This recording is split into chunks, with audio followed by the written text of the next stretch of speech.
Yo, assalamualaikum warahmatullahi wabarakatuh. Terima kasih banyak ya buat teman-teman semuanya yang sudah masuk ke YouTube Solusi Hutang MB. Ini saya diminta untuk membahas soal HCI, Home Credit Indonesia, yang mana ini yang bertanya AJ di sini ya. Dia bertanya, "Abang, maaf ya mengganggu, bahas detail tentang HCI dong.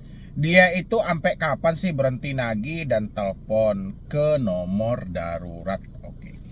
HCI ini bukan perkara baru ya. Saya sudah membahas HCI ini berulang kali. Banyak dari dulu saya bahas HCI ini. Mulai dari dana multigunanya sampai dia memberikan limit-limit belanja buat kita gitu. Tapi yang sangat kita sayangkan dari dulu adalah HCI ini tidak terkontrol dengan jelas oleh OJK. Kenapa saya bilangnya tidak terkontrol dengan jelas? Oke, dari segi kita pembelian barang, mungkin kita kredit handphone, mungkin dia sudah termasuk pemain lama ya. Kredit handphone nggak ada masalah sih, bunganya juga cukup lumayan. Tapi pada akhirnya orang-orang diarahkan kepada dana multiguna. Ketika orang-orang sudah masuk ke dana multiguna, ini nggak tanggung-tanggung. Bunga yang mereka terapkan per tahun itu cukup luar biasa. Bahkan orang sangat kesulitan untuk keluar dari jeratan multiguna home credit. Ya. Jadi di sini kalau memang pertanyaan dari Arka di sini bertanya, "Abang, maaf ya ganggu, bahas detail tentang HCI dong. Dia itu sampai kapan sih berhenti nagih dan telepon?" Kalau untuk sampai kapan dia berhenti menagih dan telepon, setahu saya itu walaupun ada batasan dari OJK dilarang menagih setelah 90 hari, tapi ini tidak berlaku buat HCI sendiri. Kenapa tidak berlaku? Karena HCI itu lebih memberikan kita pinjaman jangka panjang, bukan pinjaman jangka pendek. Kebanyakan orang-orang yang minjam dana multiguna di HCI itu tenornya bisa sampai 2 tahun, sampai 3 tahun, bahkan ada yang 4 tahun.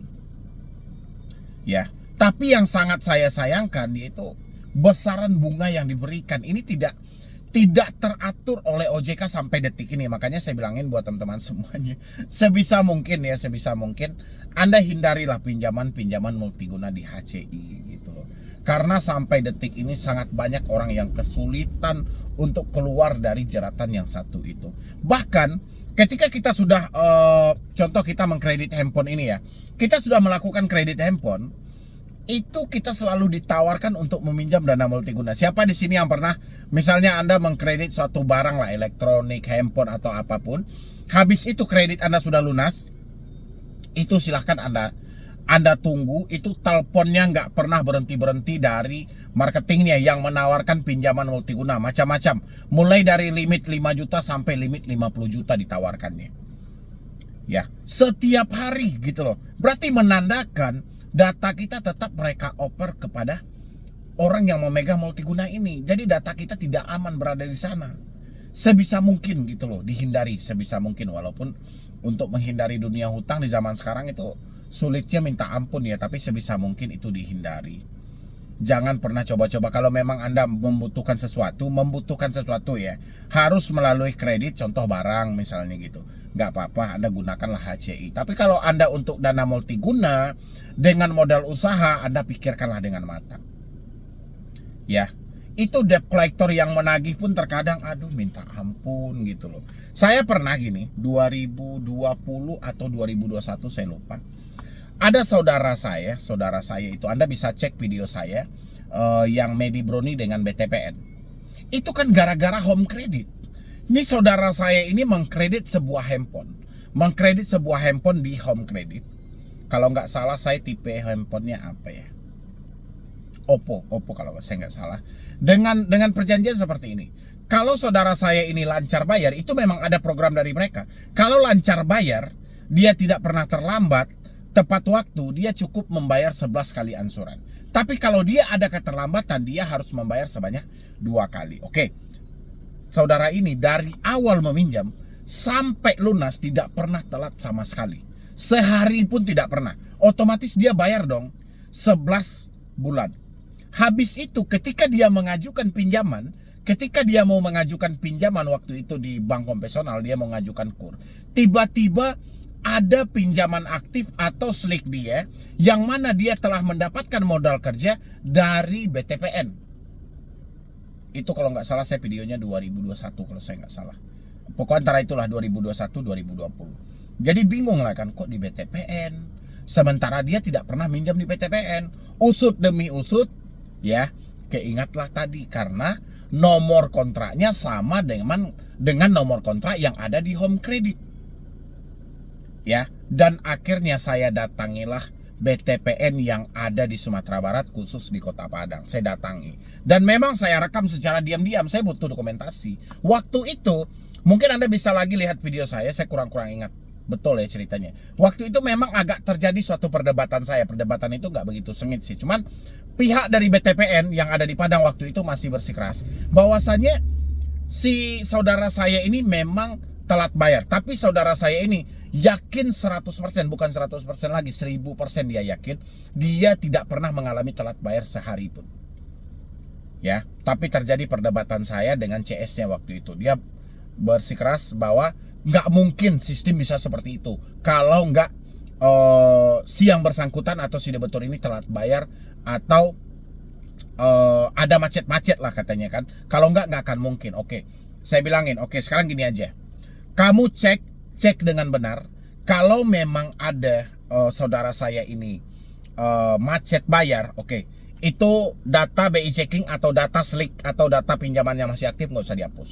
Tapi kalau nggak pernah dia sama sekali macet, dia taat bayar, dia tepat waktu, apa sanksi yang harus saya bikinkan buat BTPN yang seperti ini? Oh nggak bisa Pak, ini pokoknya Anda boleh lihat itu videonya. Dan akhirnya saya diminta nunggu sampai 2 hari atau 3 hari kalau nggak salah. Saya upload duluan videonya. Dan video itu viral sampai ke Jakarta. Lebih viral dulu di daerah Jabotabek. Sehingga BTPN pusat menghubungi BTPN yang ada di Padang. Bahwasannya ada kekeliruan. Dan BTPN yang di pusat meminta untuk mencari nasabahnya.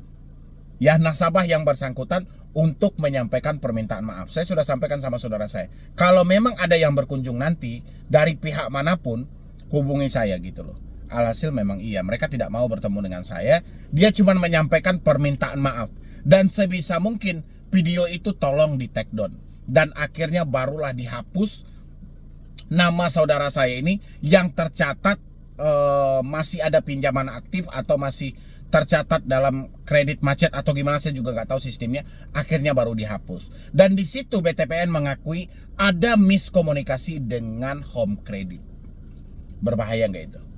Ya, berbahaya memang kalau dari seginya. Anda kalau nggak percaya, Anda sudah meminjam di Home Credit, nanti Anda bisa cek itu BI checking Anda masing-masing. Ya, jadi jangan buru-buru dulu. Misalnya Anda sudah bilang nih, oh saya kan sudah melunasi pinjaman saya gitu loh. Terus Anda beranggapan hutang Anda lunas, BI checking Anda lancar. Mendingan Anda cek dulu gitu loh. Begitu hutang Anda lunas di HCI itu, Anda cek dulu slick Anda. Cek dulu slick OJK Anda. Benar udah bersih apa belum gitu loh. Ini kejadian fakta sama saya. Saya yang ngurus sampai ke Padang. Ya, sampai ke Padang Kota bersama dengan saudara ini. Memang ada kami buktinya. Buktinya lengkap, bukti pembayarannya ada semuanya. Sehingga orang BTPN dari Padang, ya, yang mana telah ditegur oleh BTPN pusat dan diminta oleh BTPN pusat untuk menemui kami ke daerah, akhirnya mereka datang. Ya, dan itu kejadian 2020. Dan kita balik ke sini. Jadi kalau Anda bilangin di sini, dia itu sampai kapan berhenti nagih dan telepon, selama Anda belum melakukan pembayaran, mereka tidak akan berhenti menagih. Mereka tetap aja akan menagih. Bahkan Anda sudah melakukan pembayaran, mereka tetap akan menelpon Anda untuk mempromosikan pinjaman-pinjaman mereka. Ya, poinnya di situ. Kalau Anda pengen menghapus nomor Anda atau data Anda harus mengirimkan email ke HCI-nya supaya Anda tidak dihubung-hubungi oleh marketing mereka. Itu kalau nggak salah saya dulu. Ya, saya pernah juga itu saudara saya ini ditawarin juga pinjaman sampai limit 25 juta, kalau nggak 25, 50 gitu loh. Sampai saya bertanya, itu bagaimana kok bisa gitu loh. Sementara orang ini cuman kredit handphone, itu otomatis kan beda jalur. Kenapa sampai ke multiguna? Iya, data itu dikirim ke sini. Kalau pengen untuk supaya tidak kami telepon, silahkan kirim email ke sini supaya nomornya dihapus katanya. Seperti itu kelicikan mereka gitu loh. Bayangin, Anda sudah melunasi, sudah selesai, tapi tetap juga Anda ditelepon dengan mereka menawarkan dana-dana yang ada. Dan habis itu, dan telepon ke nomor kontak darurat. Kalau dia nelpon ke kontak darurat, Tinggal Anda kunci aja kontak darurat. Kalau dia masih menghubungi, minta aja untuk datang ke rumah. Biasanya kan mereka ada DC lapangan tuh. Lebih baik Anda berkomunikasi secara langsung dengan debt collectornya daripada di telepon-telepon seperti itu. Cuman ingat, saya sarankan sebisa mungkin jangan pernah pinjam-pinjam dana multiguna di HCI. Anda perhatikanlah dan pertimbangkanlah berapa besaran bunga yang mereka terapkan, berapa besaran potongan layanannya. Ingat, bunga yang mereka terapkan itu hitungannya per tahun loh. Per tahunnya itu sangat gede gitu loh. Ya, itu pikirkan dengan matang dari teman-teman semuanya sebelum Anda nyemplung ke sana. Sampai detik ini saya masih menyatakan HCI itu untuk dana multigunanya belum layak Anda pergunakan untuk modal kerja. Ya, mungkin dari saya cuma itu aja. Kalau untuk sebatas sampai kapan dia berhenti nagih, rasanya sulit untuk kita menjelaskannya sampai kapan dia berhenti menagih. Yang pastinya selagi nomor masih aktif, mereka tetap aja menagih gitu loh. Ya, intinya jangan sampai gali lubang tutup lubang gara-gara hal yang seperti ini. Ya, jadi sekian dulu dari saya, Medi Broni. Wassalam.